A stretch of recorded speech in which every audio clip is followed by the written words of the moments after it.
தாம் போகும் வழிகளை மறித்து கொண்டிருந்த ஒரு குன்றத்தை குத்தி உடைத்துக் கொண்டிருந்த 2 தோள்களை கண்டோம். தம்மை நோக்கி சீறி வருகின்ற நெருப்பு மழைக்கு சிரித்து கொண்டிருந்த 2 உதடுகளை கண்டோம். தமிழ்நெறி காப்பேன், நல்லா எல்லாரும் அண்டர்லைன் பண்ணிக்கோங்க.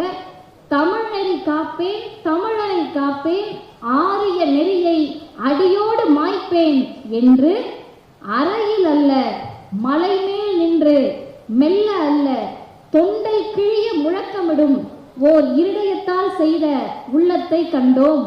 அவை மட்டுமல்ல, குன்று உடைக்கும் தோளும் நெருப்பு மழைக்கு சிரித்த உதடுகளும் இருடிய உள்ளமும் ஒரே இடத்தில் கண்டோம்.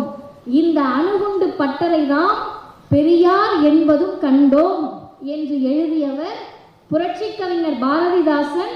மேலதிக தகவலுக்கு புதுச்சேரியின் அந்த தமிழ்தாய் வாழ்த்தை எழுதியவரும் தந்தை பெரியாரை போற்றி புகழ்ந்த புரட்சி கவிஞர் பாரதிதாசன் தான்.